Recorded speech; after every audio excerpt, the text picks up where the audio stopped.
Uma vlogs and stories. Hello అందరికీ welcome back to my channel. ఈరోజు vlog వచ్చేసి మా అమ్మ వాళ్ళ ఇంట్లో నా డే ఎలా గడుస్తుంది అనేది మీ అందరితోనే షేర్ చేసుకుంటాను. అండ్ నేను చేసే పనులు ఏమైనా ఉన్నాయేమో కూడా చూపిస్తాను. ప్రజెంట్గా అయితే టైం వచ్చేసి ఇప్పుడు 8:30 అవుతుంది మార్నింగ్. అదే మా ఇంటి దగ్గర అయితే తెల్లవారుజాముననే లేచి అన్ని పనులు చేసుకుంటా. ఇంకేడున్నా అంటే నేను చేసే పని కూడా ఏం లేదు కాబట్టి మా మమ్మీ డాడీ కూడా ఇద్దరు నన్ను ఏం లేపరు. నేను బ్రష్ తెచ్చుకోవడం మర్చిపోయినాను, అందుకే చేయితోనే తోముకుంటున్నా.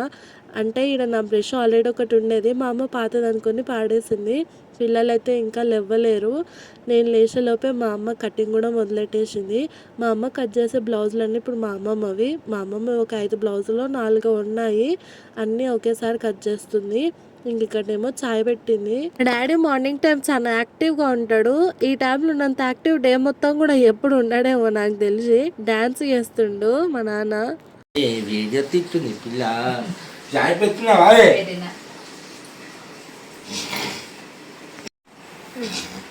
ముఖం కడుక్కోలేదే, తాగినోడు లేకున్నానే, ముఖం తొక్కోలేదే. నేను మా నాన్న ఒక దగ్గర ఉన్నామంటే ఎప్పుడు కొట్లాడుతూనే ఉంటాము. ఏదో రకంగా మా ఇద్దరికి గొడవలు అవుతూనే ఉంటాయి. అది కూడా కామెడీగా. మేమిద్దరం అరుచుకుంటుంటే మా అమ్మకు తిక్కు చాలా బీపీ రేజ్ అయిపోతుంటుంది. ఎందుకంటే మా అమ్మను కూడా అరిపిస్తుంటాం మధ్యలో. ఆ ముగ్గురు మధ్యలో ఒకవేళ మా అక్క కానీ ఉందంటే కథం, ఇక నన్నే ఏడిపించుకుంటూ ఉంటారు. ఎప్పుడు చూడు నన్ను ఎత్తుకొచ్చుకున్న దాన్ని, లేదంటే చిత్త కుంపల దొరికిందని అని ఎప్పుడు అనుకుంటూనే ఉంటారు. ఇక్కడనేమో మా అమ్మ చాయ్ పోసింది, బిస్కెట్ తీసుకుంటున్నాను. మెయిన్గా నేను చాయ్ తాగేది బిస్కెట్ కోసం మాత్రమే. బిస్కెట్ అద్దుకొని తిన్నానంటే మిగిలిన చాయ్ నేను పడేస్తా, తాగలేను ఎక్కువగా. నేమో మా అమ్మ కటింగ్ ఎలా చేస్తుందా అనేది చూసుకుంటూ ఉన్నాను, ఎందుకంటే నేను నేర్చుకుందాం అనుకుంటున్నాను. చాలా మంది టైలరింగ్ హార్డ్ అనుకుంటారు, నేను కూడా హార్డ్ అనే అనుకుంటున్నా. కటింగ్ మా అమ్మ చూపించింది, నేను వీడియో మాత్రం సపరేట్గా తీసుకున్నా నా కాడికి. అంటే మా అమ్మ నీట్గా ఎక్స్ప్లెయిన్ చేయడం, ఆ వీడియో నేను సపరేట్గా తీసుకున్నాను. అది చూస్తే నాకు కొంచెం బెటరే అనిపించింది కటింగ్, కానీ కుట్టడం చాలా హార్డ్ అంట. అది మాత్రం మా అమ్మ చూపించలేదు నాకు, ఈసారి టైం కుదరలేదు.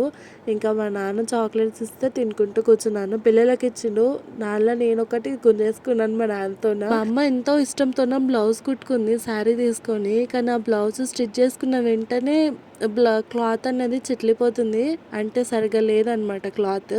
కానీ చూస్తే మాత్రం శారీ చాలా బాగుంది. ఇంకా ఏం చేయాలి దాన్ని అన్నట్టుగా ఆలోచించుకుంటూ కూర్చుంది మా అమ్మ. మా అమ్మమ్మకి బ్లౌజెస్ ఎవరితోనో కుట్టించుకున్నా కూడా కుదరవు, నాకు కూడా అంతే. నేను ఎవరితోనో బ్లౌజులు కుట్టించుకున్నా కుదరదు, మా అమ్మ కుడితేనే నాకు కరెక్ట్గా సెట్ అవుతుంది, మా అమ్మమ్మకి నాకు ఇద్దరికి కూడా. అందుకే ఏ శారీ తీసుకున్నా కానీ బ్లౌజులు డైరెక్ట్ మా అమ్మ దగ్గరికి వచ్చేస్తాయి. నేను చూపించే ఈ శారీ మా తోటి కోడలు వాళ్ళ అమ్మ పెట్టింది నాకు. దీని మీద బ్లౌజ్ మా అమ్మ కట్ చేసి ఇప్పటికి నెల 15 రోజులేమో అవుతుంది, ఇప్పటికి కూడా కుట్టలేదు, ఓన్లీ కట్ చేసి పెట్టింది. అంటే మా అమ్మకి కూడా కొంచెం హెల్త్ సహకరించట్లేదు, బ్లౌజెస్ కుడితే కాలు గుంజుతున్నాయంట బాగా, అందుకే కుదిరినప్పుడే కుడుతుంది. ఇంకా మా నాన్న డైలీ స్నానం చేసినట్టే ఖచ్చితంగా తులసమ్మకి వాటర్ పోస్తాడు. మా నాన్న మాత్రం తులసమ్మని చాలా జాగ్రత్తగా చూసుకుంటాడు. నేను కొద్దిసేపు అప్పుడే మా అమ్మమ్మకి కాల్ చేసి వీడియో కాల్ మాట్లాడింటి. మా అమ్మమ్మ ఇంటి దగ్గర లేదు, బయటికి వెళ్ళినది. ఎట్లయినా నేను డైలీ మార్నింగ్, నైట్, ఆఫ్టర్నూన్ 3 పూటలు కూడా మా అమ్మమ్మకి కాల్ చేస్తాను, లేదంటే మా అమ్మమ్మ నన్ను నాకు కాల్ చేస్తుంది. పిల్లల కోసం ఇంకా మేము వీడియో కాల్స్ బాగా మాట్లాడుతుంటాం అనమాట. ఇంకా ఇక్కడనేమో తినడానికని మా అమ్మ అన్ని పెట్టింది. రోజు టిఫిన్ వచ్చేసి మా అమ్మ చపాతీలేమో చేసింది, కానీ నాకు ఆ టిఫిన్లు అంటే పెద్దగా ఏం నచ్చవు, ఇప్పటికీ చాలాసార్లు చెప్పినాను కదా. అందుకే నా కోసం అని సపరేట్గా మా అమ్మ అన్నం వండుతుంది. అలా మీరు కూడా ఇంతేనా? తాచి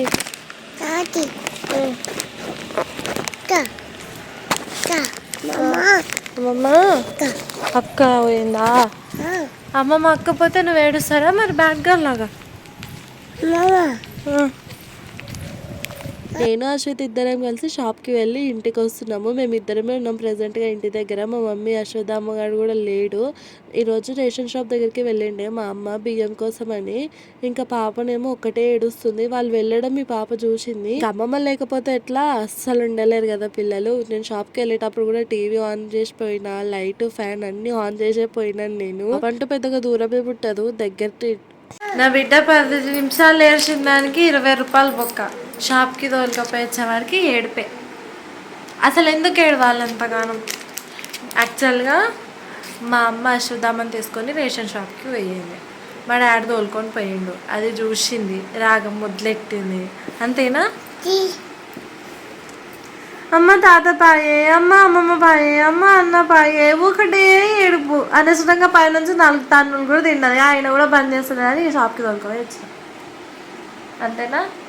నేను పైసల విషయంలో చాలా జాగ్రత్తగా చూస్తాను. అంటే మనీ నేను చాలా వరకు అయితే ఖర్చు పెట్టను. ఒకవేళ నా దగ్గర డబ్బు ఉన్నా కానీ నేను దానిని ఎట్లా సేవ్ చేస్తే అవి నా దగ్గర ఉంటాయని ఆలోచించుకుంటూ ఉంటాను. ఈవెన్ నేను పెట్టే 10-20 రూపాయలను కూడా నేను బాగా లెక్కలేసుకుంటాను. ఎందుకో నాకు తెలీదు, మనీ వాల్యూ చాలా బాగా తెలుసు అనమాట. కూతురు చూడండి, క్రీమ్ బిస్కెట్ ఇప్పించిన, క్రీమ్ కాడకి తిని ఉత్త బిస్కెట్ నాకు ఇచ్చేస్తుంది. ఇంకా మా అమ్మ వచ్చిన తర్వాత మెహందీ పెడుతున్నాను పాపకి. ఫస్ట్ మా అమ్మ పెట్టుకుంది. మా అమ్మని చూసి ఇద్దరు పిల్లలు కూడా ఆగట్లేదు. మంచిగా అశ్వితమ్మకి డిజైన్ వేద్దాం అనుకున్నాను. నాకు డిజైన్స్ బాగానే వచ్చు మెహందీ పెట్టడము. కానీ ఆ పాప కూల్గా తాకుతుంది కాబట్టి చేతికి చగలిగింతలు అనిపించి సరిగ్గా ఉంచుకోవట్లేదు. లాస్ట్కి ఇంకా చందమామను పెట్టేసిన. మా అమ్మ మెహందీ పెట్టుకోవడం చాలా తక్కువ, చాలా రేర్ కూడా. ఉన్నా కూడా ఎందుకో పెట్టుకోదు. మా అమ్మకి అవన్నీ నచ్చదు. కానీ ఈరోజు ఇప్పుడు బోనాలు ఉన్నాయి కాబట్టి పెట్టుకుంటుంది మా అమ్మ. కానీ నాకు తెలిసి ఇంకా బోనాలకు 2 days ఉన్నందుకు అప్పటి వరకు దీని పని అయిపోతుంది. ఇదేమో కరాచీనే, తొందరగా అవుతుంది, తొందరగా పోతుంది కూడా. కరాచీ ఇంత ఫాస్ట్గా అవుతుంది కానీ దీనిలో ఇంత కెమికల్ ఉండొచ్చు కదండి. హస్బెండ్కి తెలిస్తే చాలా వరకు అయితే మీ కరాచీ మెహందీ అసలు పెట్టుకోనివ్వడు. కావాలంటే గోరింటాకు తెంపుకొని పెట్టుకోమంటాడు. కానీ నాకు అది తెంపి మిక్సీ పట్టి పెట్టుకునేంత ఓపిక ఉండదు. మన ఇంటి దగ్గర అయితే కామన్, కానీ ఇక్కడ కూడా దొరకడం చాలా తక్కువ గోరింటాకు సిటీలో. అశ్వితమ్మ చేతికి ఎంత బాగుందో చూడండి.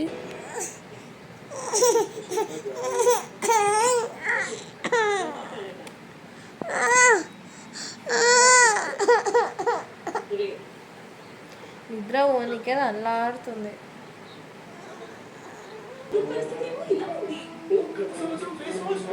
మా అమ్మ ఇంటికి వచ్చి మళ్ళీ రేషన్ షాప్ దగ్గరికి వెళ్ళినది. ఇంకా దానికోసం మళ్ళీ 1/2 గంట సేపు ఏడ్చి లాస్ట్కి అయితే ఇక పడుకుంది. మా అమ్మ లేకపోతే పిల్లలు ఇక్కడికి వచ్చినప్పుడు ఉండలేరు. నేనన్నా లేకుంటే మా పాప ఉంటుందేమో కానీ ఇక్కడికి వచ్చినప్పుడు మా అమ్మ లేకుంటే మాత్రం ఉండలేదు. అశ్వితకు ఒకవేళ నేను కనిపించకుండా ఉంటే ఎంతసేపు అన్నా ఉంటుంది. కానీ ఆమె కనిపించేటట్టు వెళ్తే మాత్రం నన్ను వదిలిపెట్టదు. అదే మా అమ్మ అయితే ఎంత డైవర్ట్ చేసి పోయినా కానీ అమ్మమ్మ కావాలని ఏడుస్తూనే ఉంటుంది. ఇంకా మా అమ్మ రేషన్ షాప్ నుంచి వచ్చిన తర్వాత బియ్యం అంతా బయట వేసుకొని ఇలా జల్లెడ పడుతుంది. నూకలు చాలా ఎక్కువగా ఉన్నాయి. అట్లా మెరకలు ఉంటే అవి నేను ఏడుతున్నాను. ఇవన్నీ పనులు అయిపోయిన తర్వాత మళ్ళీ ఎప్పుడన్నా మా అక్క వాళ్ళు తెచ్చుకుంటారు కదా, మా అక్క వాళ్ళు తెచ్చుకున్న బియ్యం కూడా మా అమ్మ దగ్గరికి వస్తాయి. అంటే ఇప్పుడు మా అక్క డ్యూటీ చేస్తుంది కాబట్టి ఆమెకు జర టైం లేదు వెళ్ళి తెచ్చుకోవడానికి కూడా.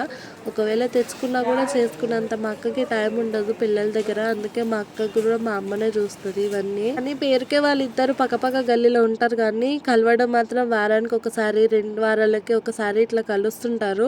మా అక్కకి టైం ఉండదు, మా అమ్మకి టైం ఉండదు. ఇంకా బియ్యం పని అయిపోయిన తర్వాత నేను మా అమ్మ అశ్విత బయటికి వెళ్తున్నాము. అశ్వత్థామని మా నాన్న తీసుకొని అప్పటికే బయటికి వెళ్ళిండు. అంటే ఇంట్లో బోరు కొడుతుంది నాన్న అని అడిగితే సరే పానీపూరి తినిపిస్తలే అని చెప్పిండు మా నాన్న. మేము వచ్చేలోపే వాళ్ళు గిన్నె దగ్గర బియ్యం పెట్టేసి మళ్ళీ ఇంకా ఈడికి వచ్చిర్రు పానీపూరి తినడానికి అని. నాకు చాలా ఇష్టం పానీపూరి అంటే. ఊర్లో అస్సలే తినలేను, ఈడికి వచ్చినప్పుడే తినటం అవన్నీ. నేను ఈడికి వచ్చిన నెక్స్ట్ డే నైట్ టైం మా నాన్న నన్ను అన్నం తినేయలేదు. నూడిల్స్ తినవు కదా తీసుకొస్తాలే అని చెప్పిండు. యాక్చువల్గా బయట ఫుడ్ మరీ అంతగానో ఏం పెట్టరు. చాలా వరకు అయితే మా డాడీ అవాయిడ్ చేస్తాడు. కానీ నాకు ఒకవేళ తినాలని అనిపిస్తుంటుంది కదా, అదొకటి ఇదొకటి అట్లా అని తీసుకొస్తుంటాడు. అది కూడా ఎక్కువ ఏం కాదు, ఎప్పుడన్నా ఒకసారి. ఇంకా అక్కడ వర్షం పడుతుందని కొద్దిసేపు ఆగి కూర్చున్నాము పానీపూరి దగ్గర. ఇంకా కొంచెం తగ్గిన తర్వాత మళ్ళీ షాప్కి వచ్చి అక్కడ కొంచెం సబాట్ కావాల్సి ఉంటే తీసుకుంటాము. ఇంకా మళ్ళీ ఇంకా జిలేబీ దగ్గరికి వచ్చి జిలేబీ తీసుకుంటున్నాము. మా అబ్బాకి జిలేబీ అంటే చాలా ఇష్టం. నాకు బాగా కోల్డ్ అయింది. నా వాయిస్ ఎవరు కూడా ఏం అనుకోకండి. మంచిగా మాట్లాడదాం ట్రై చేస్తున్నా కానీ అవ్వట్లేదు. దూర తీసాలంటుంది అలా అంతేనా మమ్మీ? దూల తీర్చాలంటున్నా. నడుస్తాను తిరుగుతాను కదా, ఇవాళ అడ్డమైనది కూడా కడుపులో పడుతున్నాయి ఇంకోటి. మా అమ్మ ఆ గల్లి ఈ గల్లి తిప్పుకుంటా ఎంతసేపు నడిపించి ఇక లాస్ట్కి ఇంటికైతే తోలుకొచ్చింది. దాదాపు ఒక 2 కిలోమీటర్లు కూడా నడిచిట్టాం మేము ఈరోజు. అమ్మ వాళ్ళ నోరు దొంగలకు కూడా రాదు, అంత గట్టిగా ఉంటది. తాళం అస్సలు తీయనికనే రాదు నాకు. వచ్చిన వెంటనే ఫస్ట్ మేమైతే జిలేబీ తింటున్నాము. టేస్ట్ అయితే చాలా బాగుంది. జిలేబీ వేడివేడిగా ఉంటే మంచి కరుమంటది. అదే ఒకవేళ చల్లగా ఉంటే మెత్తగా ఉంటది. అట్లా ఉంటే తినబుద్ధి కాదు. వేడివేడిగా ఉన్నప్పుడే టేస్ట్ కూడా చాలా మంచిగా అనిపిస్తుంది. మేము ఇవన్నీ తింటున్నాం కానీ ఈరోజు చాలా పొట్టల గడ్డి చాలా ఎక్కువనే వేసుకున్నాము. మా అక్క చాలా మిస్ అయిపోతుంది మెయిన్గా. ఒకవేళ మా అక్కగా ఉంటే స్కూటీ మీదనే నేను మా అక్క కలిసి వెళ్ళొచ్చేటోళ్ళము. అశ్వితమ్మని చూడండి, ఇక్కడ పిల్లలు ఎంత మంచిగా ఆడిపించుకుంటారో. మొత్తం మా ఇంటి దగ్గర ఇక్కడ 8 మంది పిల్లలేమో అవుతారు, మా అక్క పిల్లలతో పాటు కలిపి. అందరూ ఒకే దగ్గర ఉన్నారంటే అల్లరి మాత్రం మామూలుగా ఉండదు. గల్లీ మొత్తం ఈ పిల్లల అల్లరే వినిపిస్తుంటుంది. బయట క్లైమేట్ చాలా మంచిగా ఉంది ఈరోజు. ఎంతెందుకో ఆరెంజ్ కలర్ అనిపిస్తుంది. నేను వీడియో తీసుకుంటుంటే కూడా ఆరెంజ్ కలర్లోనే ఉంది. ఇక్కడ ఉన్న పిల్లలందరిట్లో కన్నా అశ్విత ఒక్కతే చిన్నది, అందుకే ఆ పాపను కూడా మస్తుగా ఆడిపించుకుంటారు పిల్లలందరూ కలిసి. ఫస్ట్ ఫ్లోర్లో ఉంటాం కదా, పాప గోడలు ఎక్కుతుంది కాబట్టి చూసుకుంటూ ఉంటాము. ఇంకా నైట్ 7:30కి మా అక్క వచ్చింది ఇంటికి. అక్క జూడియోలో వర్క్ చేస్తుంది, రీసెంట్గానే వచ్చింది జాబ్. నేను ఇక్కడికి వచ్చిన తర్వాతనే జాయిన్ అయ్యింది, కానీ ఆ జాయిన్ కావడానికి కూడా చాలా పెద్ద ప్రాసెస్ ఉండిండే. ఇంకా 7:30కి నైట్ పిల్లల్ని తోలుకుపోదామని స్కూల్ దగ్గరకు వచ్చినాము. యాక్చువల్గా మా అక్క ఒక్కతే ఎప్పుడు వచ్చేది, కానీ నాకెందుకో ఆ రోజు బాగా లేట్ అయింది కదా, ఒక్కతే ఏం పోతుందిలే పోదాం అన్నట్టుగా పిల్లల్ని తీసుకొని నేను కూడా వెళ్ళిన. రాత్రి ఆ టైం వరకు కూడా పిల్లలు స్కూల్లోనే ఉంటారు కాబట్టి నాకు చాలా బాధ అనిపించింది. వెళ్ళి తోలుకొచ్చుకుందాం అనుకున్నాను, కానీ మా అక్క వద్దని చెప్పింది. ఇంకా వాళ్ళు అటు వెళ్ళిపోయారు, పిల్లల్ని తీసుకొని నేను ఇటు వచ్చేసిన. అశ్వథామ గాడు ఒక్కడే ఫుల్గా ఏడుస్తున్నాడు, సీతమ్మ కావాలని. మా అక్క కొరకు ఏడుస్తున్నాడు. నేను ఇంటికి వచ్చేలోపే మా అమ్మ మురుకులు చేయడం స్టార్ట్ చేసింది. పిల్లలు సన్న మురుకులు అంటే చాలా ఎక్కువగా తింటారు, మంచిగా తింటారు కూడా. అందుకే పిల్లల కోసం అవి సపరేట్గా, ఈ దొడ్డు మురుకులేమో మా కొరకని సపరేట్గా చేస్తుంది మా అమ్మ. ఫ్రీగా ఉంటుంది స్టవ్ కింద పెట్టుకోమని చెప్పిన మా అమ్మకి, కానీ నా పిల్లలతో భయం ఎక్కువ కాబట్టి పైన పెట్టుకొని పాపం ఎంతసేపు నిలబడి మొత్తం మా అమ్మనే చేసింది. ఇటువంటి పనులలో కూడా మా అమ్మ అసలు హెల్ప్ చేయనియదు. మీ ఇంటి దగ్గర ఎప్పుడు నువ్వు చేసుకుంటూనే ఉంటావు కదా, మీ కొరకు నేను చేసేది నువ్వు ఎందుకు చేస్తావు అమ్మ నాకు అని చెప్తుంటది. మా నాన్న కూడా నన్ను చేయనియడు. తిక్కు మురుకులు చేసుకుంటాను, తిక్కు బగారన్నం వండింది మా అమ్మ, తిక్కు చికెన్ కర్రీ కూడా చేసింది. మా అమ్మ ఎప్పుడైనా సరే ఎటు వెళ్ళినా కానీ పనిలో చాలా ఫాస్ట్గా ఉంటుంది. వంటలలో కూడా ఏదైనా ఫంక్షన్స్ అయినా ఏదైనా అకేషన్ వచ్చినా కానీ వంటలలో మా అమ్మ ఫస్ట్ అనమాట. రోజు పొట్టలో అడ్డమైన గడ్డి కొంచెం ఎక్కువనే వేసుకున్నాం కాబట్టి అన్నం పెద్దగా దిగులో పోనందుకు మా అమ్మ తక్కువనే వండింది, ఫస్ట్ అర్థం చేసుకొని. ఇంక ఇంతేనండి వాళ్ళకి వీడియో. మళ్ళీ వ్లాగ్లో కలుస్తాను. మీ అందరికీ వీడియో ఎలా అనిపించిందో కమెంట్స్లో చెప్పండి. బాయ్.